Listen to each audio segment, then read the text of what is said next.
Hello everyone, Samantha here. I pray all is well with you. This is the last video in using 3 randomly chosen items from the Dollar Tree to do a Bible journaling page.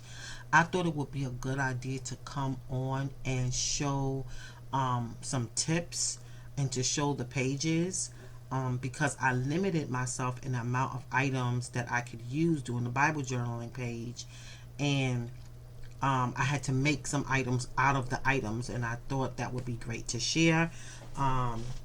Some great tips, and maybe you can see it and get some ideas from it and build on it or even use them. So I'm going to start with the first page, which was this one right here.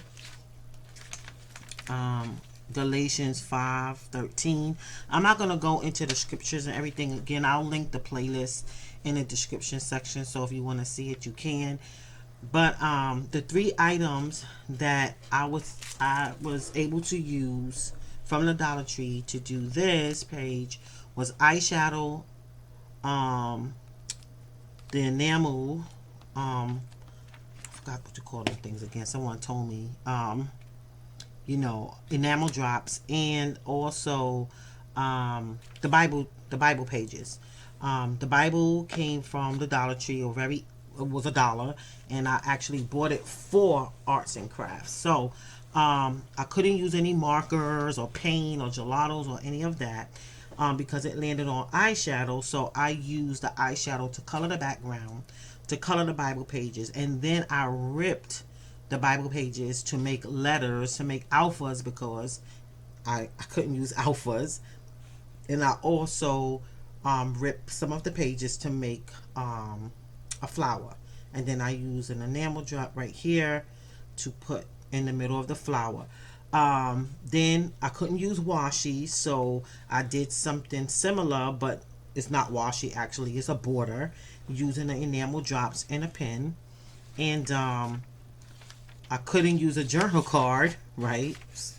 So I actually wrote on a Bible page, and it's very clear, it's legible, it's readable. And then I just went ahead and used one of the pages that I tore. I made a heart and tore it out and put it on here and wrote the word love all over the page to make like a cover of a journaling card. And so as you can see, you could still color your page with eyeshadow. You can make alphas out of paper using your hands. I did not use a scissors. All of this was ripped out. And yeah, so that's it. And you can see you can write over text. So it doesn't always have to be like a blank space or a solid color. But then again, that's preference, right? Because some people don't like the busyness of it. So the next page, I'm gonna get it now, was this one, do justice, right? So I was the wheel landed on alphas, washi tape, and nail polish.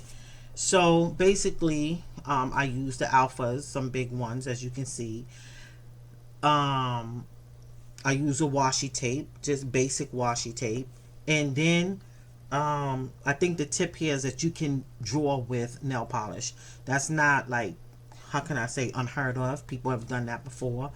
But what I will say, the takeaway from this for me is that, sometimes it doesn't always have to match and it can still look nice. I know that, but this was even glaringly related to that, because there's nothing here that is matching. But I really do like the page, and I would have never thought to put these colors with this. There's no way. But it was also my thinking, like, this is like a stamp, and thinking like God is saying a message, sending them a letter to do justice. And considering the times, I thought this was apropos. And well, it is apropos, and I know it spoke to me, and God was speaking some things to my heart about justice. Okay, but again, too, also another thing, these flowers, silver silver leaves, silver stem.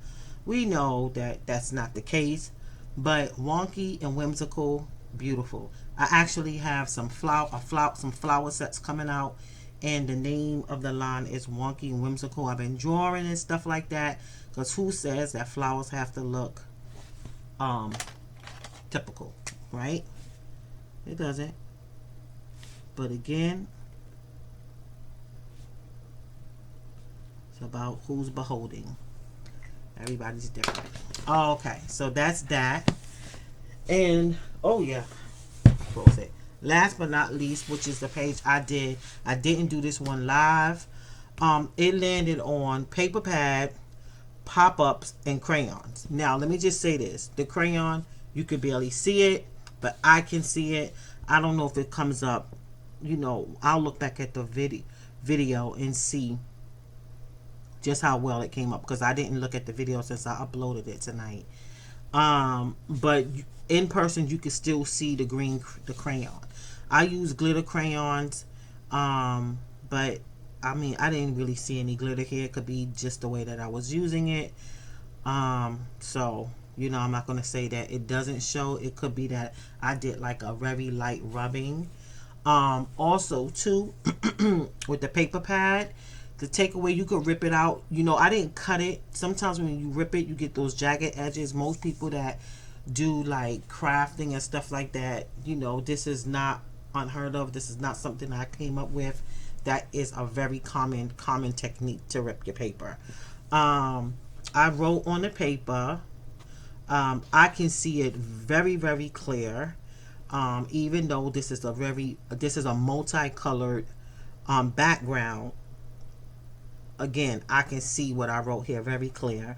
And so this one I think was the hardest out of all of them for me. I don't know why. I think it's because I had thought to write on the paper and then go over it with crayon. I was thinking that the crayon would like mute out the words. I probably wouldn't have, because then I ended up writing on this multicolored background anyway. But I definitely did not want to write on the crayon, because the crayon is wax and I didn't want to mess up any of my pens by doing that. Then when I got up here, which I did edit that part out. I was having a hard time because I went and stuck something down before I thought about all the colors, and when I went to go pull it up, it was ripping. But overall, I like it. When it's all said and done, my takeaway from it is that again, the ripped papers, that adds some interest to it. Also, too, don't shy away from writing on multicolored backgrounds, because it can still look nice. You can still write nicely, and you can still see it if it's not too if the pen is dark enough that you're writing with. And also too, so and don't shy away. I guess another takeaway is don't shy away from using a lot of color, because this is a lot of color in here. Oh yeah, also too, I ripped this same paper to make like the border like a washi, so washi doesn't always have to be straight, right? Because I know I will tear paper, but I will always make, if I'm going to use washi, I never thought to like rip it like this. At least I don't think so. I done so many Bible journaling pages and videos. I probably don't even remember. But so that's a takeaway from that. And so that's, like I said, it's not too long. I just want to share that because maybe it could help someone, come up with some more ideas. You may look at that and say, oh well, I could do this, or I could do that, and use it or build on it, okay, or get some inspiration from it. So that's it. So with that being said, I want to say thanks for watching. God bless you, and remember, Jesus loves you. Bye bye. And that's some color paint. All right, bye bye.